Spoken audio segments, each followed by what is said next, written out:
Hello students, welcome to the channel. बच्चों, आज discuss करने वाले हैं फ्लूइड मैकेनिक्स। और फ्लूइड मैकेनिक्स में हम बात करेंगे आज फ्लूइड की एक ऐसी प्रॉपर्टी जो जाननी बहुत बहुत जरूरी है, बहुत इंपॉर्टेंट होती है। तो इसको सीख रहे हैं और उस प्रॉपर्टी का नाम मैं आपको बता देता हूं। उस प्रॉपर्टी का नाम है विस्कोसिटी। ठीक है, तो हम जो डिस्कस करने वाले हैं वो बात करेंगे विस्कोसिटी के बारे में। एक एक चीज आपको अच्छे से सीखनी है, समझनी है, जाननी है, और आप देखेंगे कि विस्कोसिटी कितना इंपॉर्टेंट और कितना आपको इसको समझने की जरूरत है। तो चलिए स्टार्ट करते हैं अपने टॉपिक को, जिसका नाम है विस्कोसिटी। चलिए, विस्कोसिटी होती क्या है, पहले मैं आपको थोड़ा सा इसका आइडिया देता हूं। बच्चों, विस्कोसिटी को जानने से पहले आपको जानना होगा कि फ्रिक्शन क्या है। ठीक है ना। पहले मैं आपको फ्रिक्शन के बारे में बताता हूं। फ्रिक्शन होता क्या है, कब लगता है फ्रिक्शन, सॉलिड में भी लगता है क्या, सॉलिड में लगता है तो कैसा होता है, लिक्विड में लगता है तो कैसा होता है। हम बात करने वाले हैं ऐसे फ्रिक्शन की जो लिक्विड में लगता है। ठीक है ना। तो हमारा टॉपिक आज फ्लूइड मैकेनिक्स का है, इसलिए हम जो बात करेंगे ऐसे फ्रिक्शन की जो हमारे फ्लूइड्स में लगता है। लेकिन उसको जानने से पहले पहले थोड़ा सा हम फ्रिक्शन को और डिटेल में जान लेते हैं। चलिए तो स्टार्ट करते हैं। सबसे पहले मैं आपको फ्लूइड मैकेनिक्स से ना बता के आपको सिंपल आपको जो है फ्रिक्शन के बारे में बताता हूं कि फ्रिक्शन क्या होता है। लेट अस सपोज ये आपके पास एक सरफेस है। ठीक है ना। ठीक है, ये आपके पास सरफेस है और इस सरफेस के ऊपर यहाँ पे एक बॉडी रखी हुई है बच्चों। ठीक है ना। ये सरफेस हो गया और इसके ऊपर रखी हुई है एक बॉडी। तो ये बॉडी अगर मैं इस पे फोर्स लगाता हूं तो वो आगे की तरफ को लगाता हूं। ठीक है ना। मैंने ऐसे फोर्स लगाया आगे की तरफ को। जब मैं इस पे आगे की तरफ को फोर्स लगाता हूं तो ये जो नीचे का पार्ट है जिसपे रखा हुआ है ये वहीं रह जाता है। समझ रहे हैं। देखो, जैसे ये आपका सरफेस और इस पे मैं इसको ऐसे मूव कराता हूं। ठीक है ना। तो ये ऊपर का जो ये ब्लॉक रखा हुआ है ये आगे की तरफ को जाएगा। तो आप देख रहे हो ना, नीचे का सरफेस कहीं नहीं जा रहा, ये तो एक रुका हुआ सरफेस है ना, रेस्ट पे है। और ऊपर वाली जो बॉडी रखी हुई है ये आगे की तरफ को जा रही है। तो फ्रिक्शन क्या है, फ्रिक्शन एक अपोजिशन है जो अपोज करता है दो बॉडीज के बीच के रिलेटिव मोशन को। कैसे, मैं आपको बताता हूं। देखिए, ये बॉडी आगे को जा रही है तो ये जो सरफेस है बच्चों, नीचे वाला सरफेस, ये क्या चाहता है कि ये आगे ना जाए, इनके बीच में रिलेटिव मोशन ना आए। समझ रहे हैं। ये रेस्ट पे है, ये इसके ऊपर आगे चलता है तो एक रिलेटिव मोशन आ गया, सरफेस वहीं रह गया और ये बॉडी आगे निकल गई। समझ पा रहे हैं। चलिए, ये आगे निकल गई तो क्या होता है, ये बॉडी क्या चाहती है कि आगे ना निकले, रिलेटिव मोशन ना आए। तो ये बॉडी नीचे वाला जो सरफेस है ऊपर वाले सरफेस पे पीछे की तरफ को एक फोर्स लगाता है ताकि आगे ना जा पाए। तो एक ऑटोमेटिक पीछे की तरफ को फोर्स डेवलप हो जाता है बच्चों, जिसको मैं सिंपल शब्दों में बोलूं तो उसी को हम फ्रिक्शन बोलते हैं। तो फ्रिक्शन एक्चुअल में है क्या, फ्रिक्शन है एक ऐसा फोर्स जो रिलेटिव मोशन को रोकता है।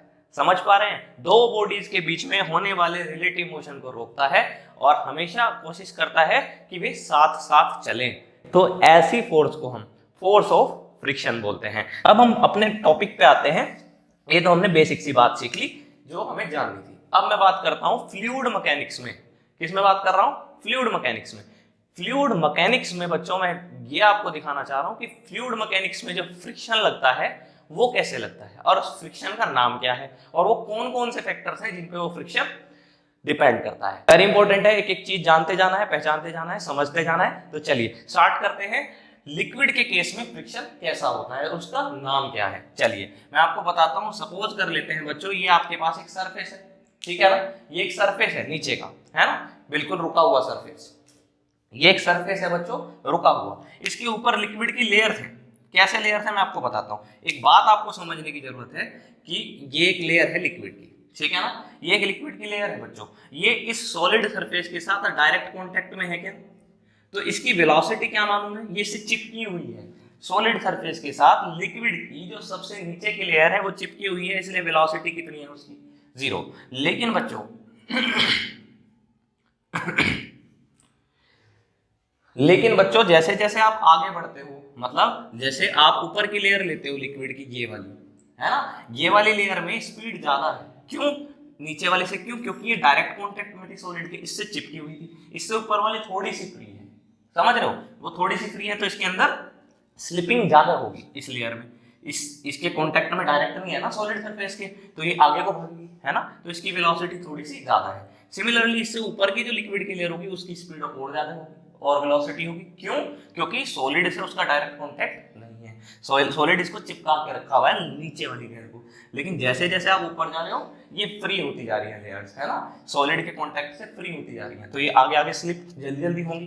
तो ऐसे ऐसे अगर मैं बात करूं बच्चों, पहली ये, दूसरी, पहली जो है ये, दूसरी ये, तीसरी ये, इस तरीके से लिक्विड की लेयर्स आगे बढ़ रही हैं और सबसे ऊपर वाली जो होगी उसकी वेलोसिटी मैक्सिमम होगी। Are you getting my point? समझ में आ रही है बात? बहुत इंपॉर्टेंट है, समझ जाएंगे, सारी चीज समझ जाएंगे। जो हमारा फ्लूइड मैकेनिक्स है इसको तो बहुत अच्छे से खत्म कर देंगे। चलिए, तो हमने इतनी बात तो सीख ली है। अब बच्चों, अब आप देख रहे हो कि अगर मैं इनको देखूं, इन लेयर्स को देखूं, लिक्विड की लेयर्स को, तो आप क्या देख रहे हो?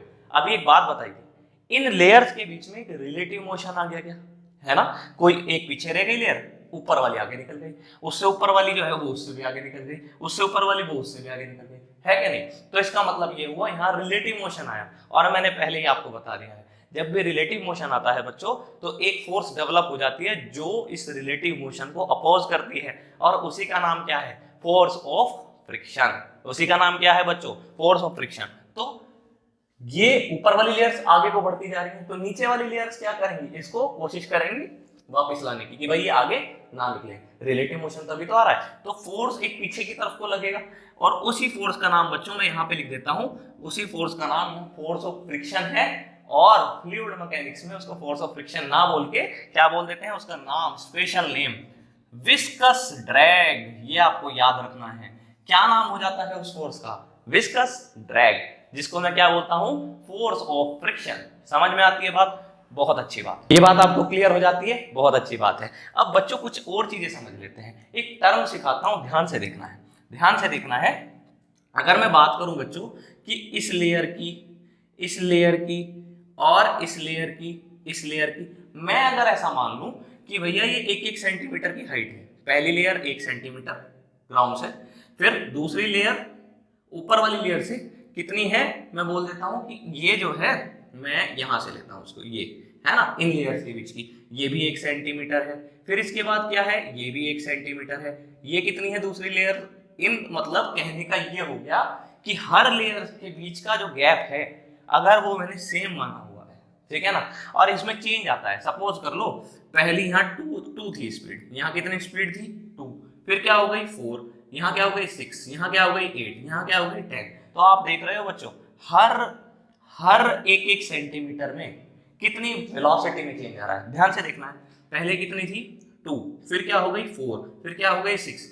चेंज आ रहा है ना? कैसा चेंज आ रहा है इसको देखते हैं, कैसा चेंज आ रहा है। आपने देखा हर 1 सेंटीमीटर में ऊपर चलने पे 2 का चेंज आ रहा है। तो क्या मैं इस टर्म को कि हाइट के साथ कितना चेंज आ रहा है, 1 यूनिट लेंथ में कितना चेंज आ रहा है 1-1 सेंटीमीटर में, क्या मैं इसको एक टर्म को नाम दे देता हूं, जिसका नाम मैं रख देता हूं वेलोसिटी ग्रेडियंट, यानी कि हाइट के साथ साथ वेलोसिटी कैसे चेंज हो रही है। तो इसको मैं सिंपली बोलूं तो change in velocity upon length बोल सकता हूं कि नहीं। और इसी को लेंथ के साथ कितना चेंज आ रहा है ना, 1 यूनिट लेंथ में वेलोसिटी में कितना चेंज आ रहा है, लेंथ मतलब हाइट, 1 यूनिट हाइट ऊपर जाने पे कितना चेंज आ रहा है वेलोसिटी में। और इसको एक नाम दे दिया बच्चों, क्या नाम दे दिया इसका? याद रखेंगे नाम, वेलोसिटी ग्रेडियंट। क्या नाम दिया है? अरे बहुत आसान है, क्या नाम दिया है? Velocity gradient. ये चेंज आता है बच्चों। और इसको ना और सिंपल तरीके से लिखने के लिए, डिफरेंशिएशन में लिखने के लिए ऐसे लिख देते हैं बच्चों, dv अपॉन dx। x क्या है? हाइट, समझ, x क्या है? हाइट। dx मतलब छोटी सी हाइट में छोटा सा चेंज आया dv, है ना, dv मतलब छोटा सी वेलोसिटी में चेंज, किसके साथ? छोटी सी हाइट राइज होने पे, है ना। ये बेसिक फार्मूला, ये हमने एक नया फार्मूला बनाया, ये है वेलोसिटी ग्रेडियंट। ये भी यही है कि छोटी सी लेंथ में ऊपर जाने पे, dx लेंथ में ऊपर जाने में कितना चेंज आया? dv आया। दिस इज वेलोसिटी ग्रेडियंट, ठीक है ना। तो इसको और अच्छे से लिखने का तरीका ये है, समझ रहे हैं? बहुत आसान है। चलो जी, और आसान बनाते हैं। अब एक बात आपको समझने की जरूरत है बच्चों, ध्यान से सुनना है।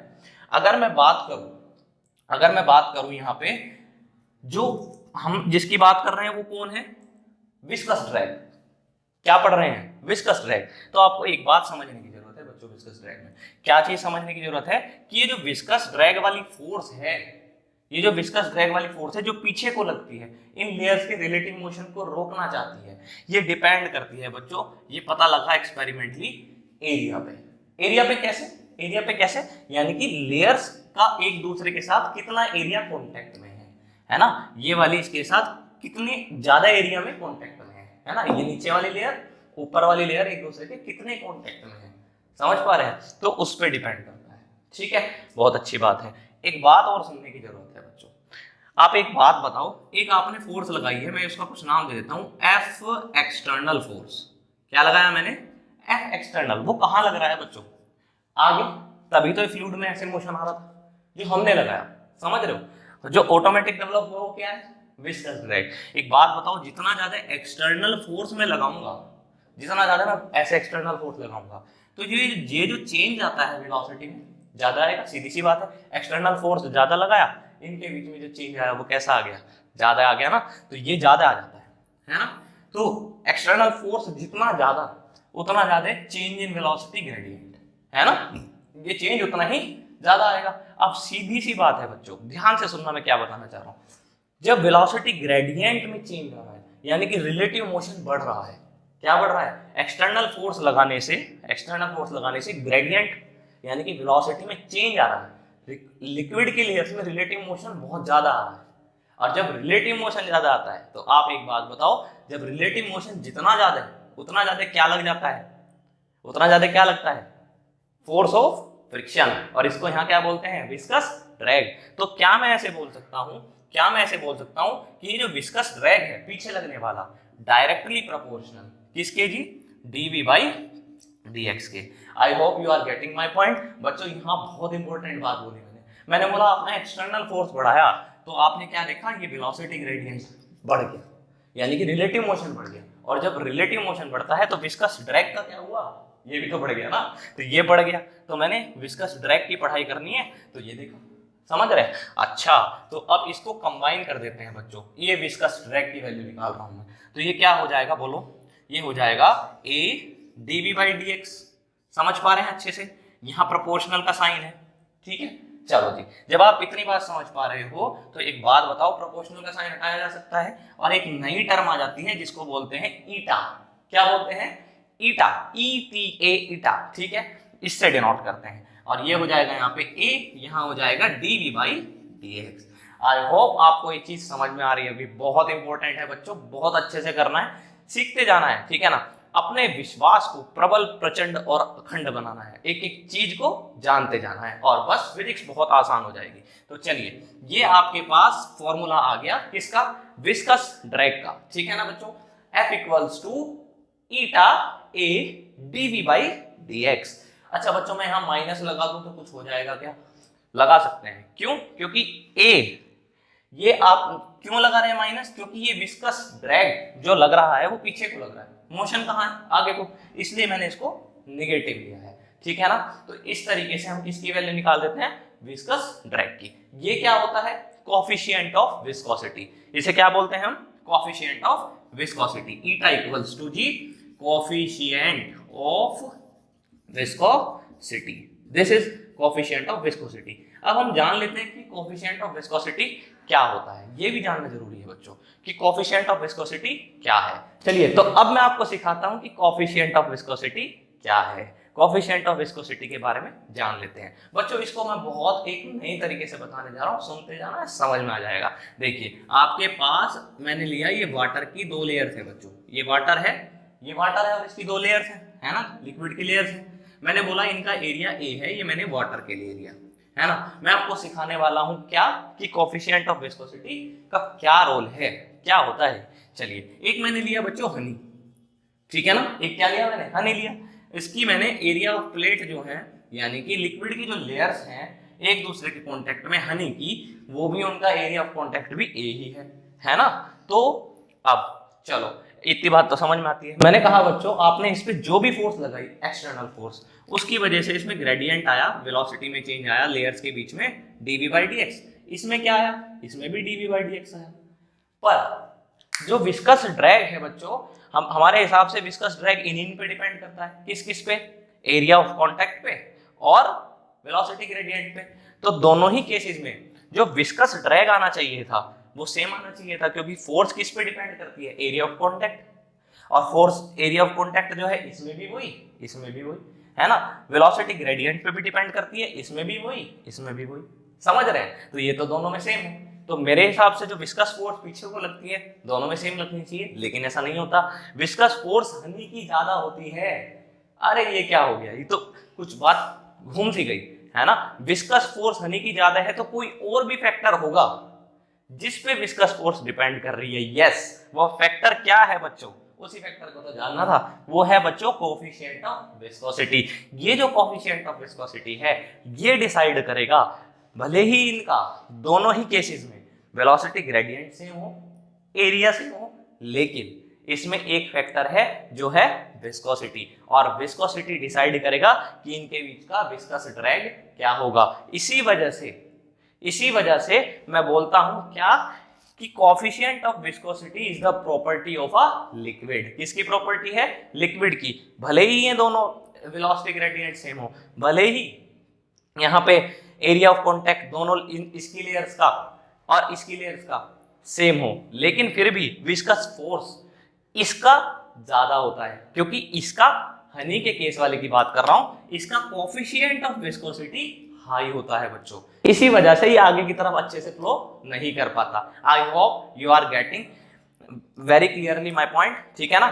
तो आपको ये बात समझ में आती है, तो ये चीज है कोफिशिएंट ऑफ विस्कोसिटी। अब आप समझ गए होंगे। चलिए, तो ये तो हो गई इस तरह से बात। क्या कोफिशिएंट ऑफ विस्कोसिटी को अलग तरीके से भी डिफाइन किया जा सकता है? भाई एग्जाम में आएगा कि डिफाइन कोफिशिएंट ऑफ विस्कोसिटी कैसे करेंगे। चलिए अभी बताता हूं, बहुत आसान है, एक एक चीज को सीखना है, बड़ा मजा आने वाला है। चलिए जी, तो अब हम जो बात करने वाले हैं वो करने वाले हैं कोफिशिएंट ऑफ विस्कोसिटी पे। तो देखिए इस फॉर्मूले से क्या मैं कोफिशिएंट ऑफ विस्कोसिटी निकाल सकता हूं? डेफिनेटली निकाल सकता हूं। क्या हो जाएगा, ईटा इक्वल्स टू, बच्चों बोलो, यहां से ईटा की वैल्यू निकालनी है, तो ये कहां चला जाएगा बच्चों, नीचे आ जाएगा। समझ पा रहे हैं अच्छे से? ये क्या हो जाएगा मैं आपको बताता हूं, force upon area into DV by DX. क्या इस तरीके से आ जाएगा? यस, आ जाएगा। तो अब मैं ये बोल रहा हूं बच्चों, अगर मैं बोलूं कि A1 है, A1 मीटर स्क्वायर है, यानी कि लेयर्स जो है लिक्विड की, पर्टिकुलर लिक्विड की, उनका area of contact 1 metre square है, और जो चेंज आता है वेलोसिटी में हाइट के साथ, वेलोसिटी ग्रेडियंट, यानी कि ये भी मैंने कितना बोला बच्चों, इसको भी लिख देते हैं 1। अब आप वेलोसिटी ग्रेडियंट की एक बार यूनिट भी चेक कर लो। चलो जी, ऊपर वेलोसिटी है, नीचे x है, तो यूनिट क्या होगी बच्चों, मीटर पर सेकंड अपॉन क्या हो जाएगा, अपॉन हो जाएगा बच्चों। बताओ यहां से क्या बन जाएगा, x यहाँ पे किस में होता है, मीटर में, तो क्या बन जाएगा, सेकंड माइनस 1। ठीक है, तो ये लिख दिया मैंने 1। तो ऐसी कंडीशन में बच्चों ईटा इक्वल्स टू f हो जाएगा। क्या, क्यों? क्योंकि ये भी 1 हो गया, ये भी 1 हो गया। तो क्या मैं ऐसा बोल सकता हूँ? बहुत आसान, ये सिर्फ मैं कोफिशिएंट ऑफ विस्कोसिटी डिफाइन करने के लिए कर रहा हूं, अब मजा आ जाएगा, देखना है कैसे। तो मैंने क्या बोला, मैंने बोला कि coefficient of viscosity is numerically equal to the tangential viscous force. Tangential मतलब टेंजेंट पे तो लगती है पीछे की तरफ को, है ना। तो coefficient of viscosity is numerically equal to tangential viscous force acting opposite to the relative motion. Relative motion की कहां लग रही है, अपोजिट लग रही है, तो उसी को आप क्या बोल देते हैं, कोफिशिएंट ऑफ विस्कोसिटी। समझ गए हैं? बहुत अच्छी बात है। जब आप कोफिशिएंट ऑफ विस्कोसिटी को समझ गए हैं, तो अब इसकी यूनिट निकालना भी तो हमारी रिस्पॉन्सिबिलिटी है। चलिए, तो ईटा की यूनिट्स निकाल लेते हैं। एक बात बताओ बच्चों, फोर्स क्या होता है, फोर्स क्या होता है, न्यूटन, ये तो न्यूटन होता है, ठीक है। अच्छा, एरिया क्या होता है, मीटर स्क्वायर, ये तो मीटर स्क्वायर हो गया। ये क्या होता है, इसकी यूनिट क्या बनाई थी बच्चों, सेकंड माइनस 1, तो कुछ ये बनाई थी, है ना। तो क्या बन जाएगी ईटा की यूनिट, अगर मैं ईटा की यूनिट्स की बात करूं बच्चों, क्या हो जाएगी बोलो, ये हो जाएगी जी न्यूटन मीटर की पावर -2 और सेकंड। हो जाएगी कि नहीं हो जाएगी? इसी को हम कोफिशिएंट ऑफ विस्कोसिटी की यूनिट बोल देते हैं। और भी चीज बताता हूं बच्चों, इसी को आप क्या बोल देते हो, मैं आपको बताता हूं। इसी को आप बोल देते हो 1 पोइज़ुइली, POISEUILLE,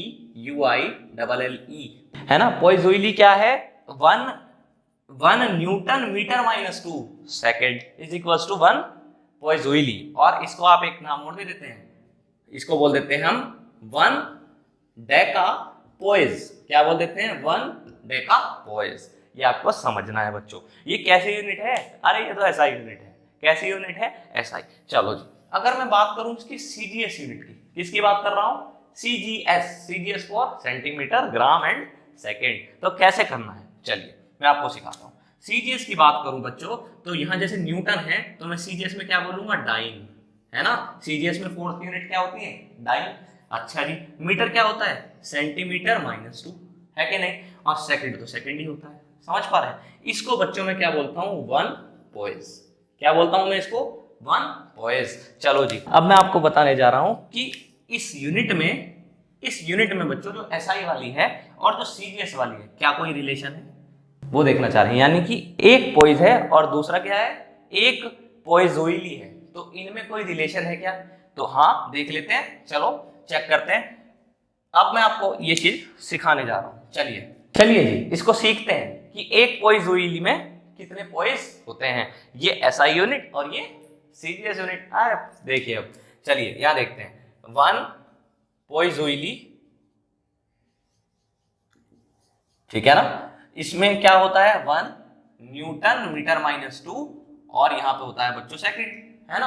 आपको याद होगा, मैं इसको चेंज करना चाह रहा हूं एक्चुअल में सीजीएस में। पोइज मतलब क्या, सीजीएस है कि नहीं। अच्छा, तो बच्चों हमें कन्वर्ट करना है इसको, है ना। तो कैसे करना है, चलिए देखते हैं यहाँ पे कैसे करना है कन्वर्ट। मैं आपको सिखाता हूं किस तरीके से आप कन्वर्ट कर सकते हैं। चलिए जी, 1 न्यूटन में बच्चों 10⁵ डाइन होते हैं सीजीएस में, ठीक है ना। तो इसमें एक बात और सिखा देता हूं कि मीटर है बच्चों, मीटर का मतलब क्या, 1 मीटर में 100 सेंटीमीटर होते हैं, यहाँ 100 लिख दिया, और -2 पावर, और यहाँ सेंटीमीटर, ठीक है ना। बस कन्वर्ट हो गया। कैसे हो गया देखते हैं, 10⁵, ठीक है ना, डाइन। 100⁻² का मतलब क्या हो गया बच्चों, 100⁻² का मतलब 10⁻⁻4 हो गया क्या, समझ रहे हैं भाई, 10 × 10 हो गया। 100⁻² का क्या मतलब है, देखते हैं, 10 का स्क्वायर और ये -2, है ना, 10⁻⁻4 हो गया। चलो जी, इतना होने के बाद आगे सेंटीमीटर लिखा हुआ है, आगे सेकंड, तो ये बच्चों कितना हो गया, 5 पावर ये है, -4 ये है, तो 10 डाइन सेंटीमीटर, ठीक है ना। और यहाँ पे बच्चों बोलो, ये सेंटीमीटर हमारा माइनस में था, है कि नहीं, माइनस में तो था ये आपने कन्वर्ट किया था ना। चलिए, तो ये था सेंटीमीटर -2 सेकंड, और इसी को क्या बोलते हैं, 1 पोइज। तो ये क्या हो गया बच्चों, 10, इसको क्या बोलते हो आप, डाइन सेंटीमीटर -2 सेकंड को क्या बोलते हो, 1 पोइज। तो आपको क्या करना है, अब मैं आपको एक रिलेशन बताने जा रहा हूं, किसमें जी, एक तो आपको जो पोइजोइली होता है, एसआई यूनिट है, कोएफिशिएंट ऑफ विस्कोसिटी की, इसको मैं ये दिखाना चाह रहा हूं कि सीजीएस में पोइज होती है, तो इनमें रिलेशन क्या है। मतलब एसआई यूनिट में जैसे 1 किलोग्राम में 1000 ग्राम होते हैं, ऐसे ही एक पोइजोइली में कितने पोइज होते हैं, ये चीज मैं बताना चाह रहा हूं। चलिए तो इसको दिखाता हूं मैं। एक पोइजोइली मतलब इतना, यही तो है एक पोइजोइली। चलो, जब ये है तो इसमें एक बात बताओ बच्चों, इसको सीजीएस में कन्वर्ट करना चाह रहा हूं, this is the unit in CGS, है ना। तो क्या हो जाएगा बोलो, ये हो जाएगा 1 न्यूटन में बच्चों 10⁵ डाइन होते हैं, गुड। अब इसके बाद मैंने क्या बोला बच्चों, यहाँ मीटर लिखा हुआ है, मीटर को चेंज करते हैं किसमें, सेंटीमीटर में, तो यहाँ क्या लिख दूंगा मैं, 100, 1 मीटर में इतने होते हैं, है ना, -2, और ये बच्चों सेंटीमीटर -2, है कि नहीं।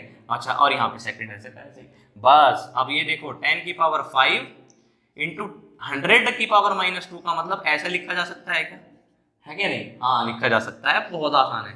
चलो जी, डाइन सेंटीमीटर -2 और ये सेकंड, ठीक है ना। अब क्या हो जाएगा बच्चों, ये -4 हो जाएगा, तो 10⁵, 10⁻⁻4 डाइन सेंटीमीटर -2 और सेकंड, है ना। तो ये कितना हो जाएगा, ये हो जाएगा 10, है कि नहीं, ये 10 हो जाएगा। और बच्चों इसको क्या बोलते हो आप, dyne centimetre -2 second, dyne centimetre -2 second, 1 पोइज। इसको क्या बोलते हो आप, 1 पोइज, ठीक है। तो इसका मतलब क्या हुआ बच्चों, एक पोइजोइली इक्वल टू 1 पोइजोइली इक्वल टू किसके हो जाता है, 10 पोइज के हो जाता है। जैसे 1 किलोग्राम में 1000 ग्राम, अरे वही तो है। इसी तरीके से एक पोइजोइली में कितने पोइज, 10 पोइज, खत्म।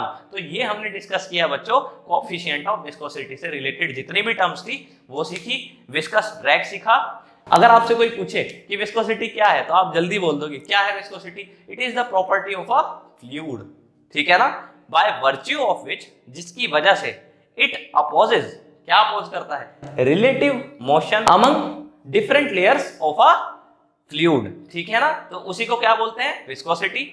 और जो अपोज करने वाली फोर्स होती है उसको क्या बोल देते हैं? Viscous drag. खत्म। बहुत अच्छे से सीख लिया कि विस्कोसिटी क्या है, विस्कस ड्रैग क्या है, कोएफिशिएंट ऑफ विस्कोसिटी क्या है और इनकी यूनिट्स क्या हैं।